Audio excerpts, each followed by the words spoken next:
So here we are, last day of vacation. It's day 28 of my 10 before 10 challenge, where I get 10K steps a day before 10 a.m. every day for 30 consecutive days. And now the entire challenge might be in jeopardy.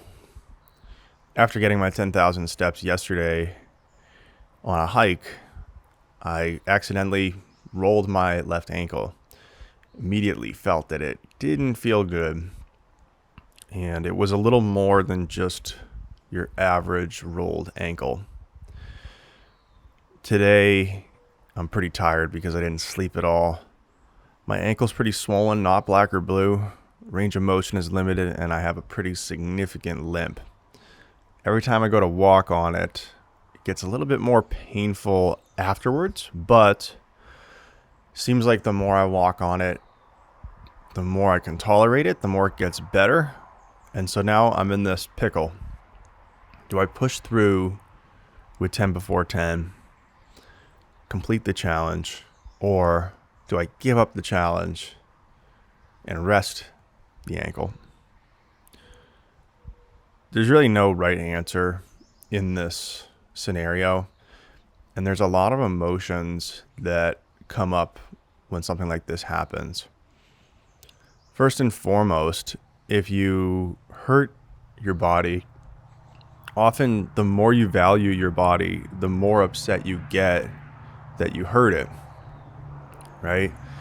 It's often the people who have a more chill orientation towards their physical performance that are able to get through an injury without having to make it this big thing.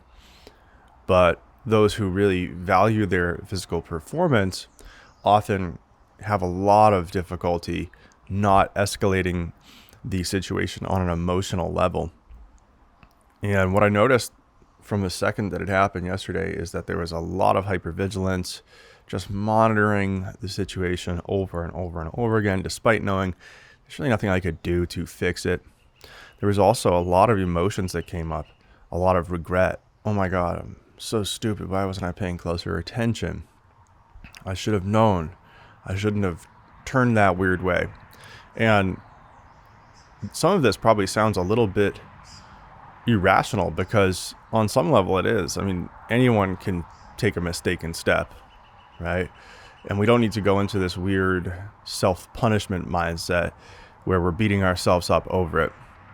Because once that step is taken and that injury happens, it's over, right?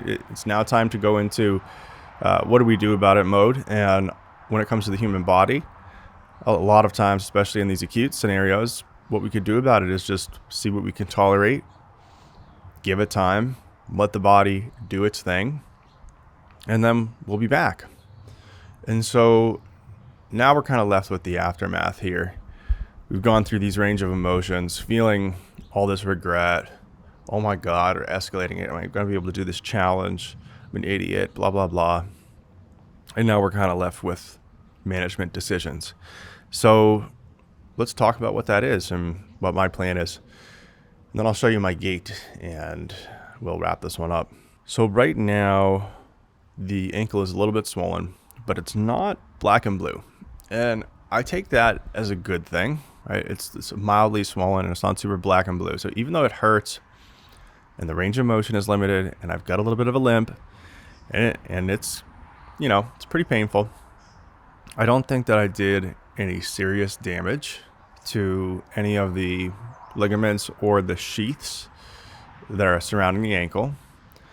However, I do think it's probably maybe a grade 1 strain, and I think there's multiple ligament involvement because I have tenderness around the front of the ankle, the underside of the ankle, and the back side of the ankle.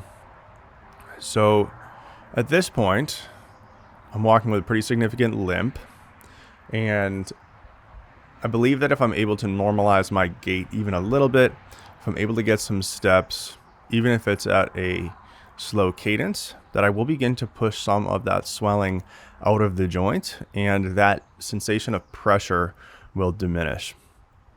As I'm doing this and just getting my initial steps here, I'm experiencing what most people experience when they have an acute injury, which is that the muscles around the area become inhibited due to the local swelling, and because the brain is saying, no, we don't want to produce too much force and potentially compromise these structures. We want to shut everything down. However, when it comes to something like a ligament issue, it's not going to necessarily get better by the active structures being less active. In fact, the active structures being a bit more active within a tolerable range of motion is actually going to likely be what allows us to not accidentally push outside of our tolerable range of motion. Because remember, ligaments are passive structures. So if we have limited stabilization from the active structures, the muscles and the tendons, then the chances that we get a little loosey-goosey and end up stressing the passive structures that are already overstressed actually increases. So my goal here today is to see what I can do within a mid-range of motion, maybe get my walks in 5 to 10 minute increments, gradually see the gait increase, and I'm hoping I can still nail my 10 before 10 here, but just do it by pacing. So obviously, if things feel like they're getting out of hand, out of control, then I may elect to cut it off. But I'm going to trust how my body is responding as I go through it. I am going to try to still complete this challenge.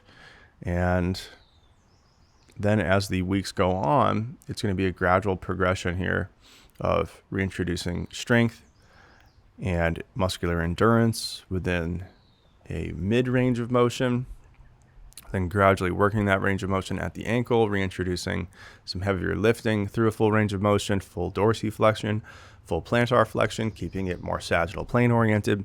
And then the final cherry on the sundae, if you will be exploring those ranges of inversion and eversion that more associate with the type of movement that would stress the ligaments that were affected. So this will probably take, I'm just guessing based on what I'm feeling now, probably a few weeks, somewhere in the 2 to 4 week range.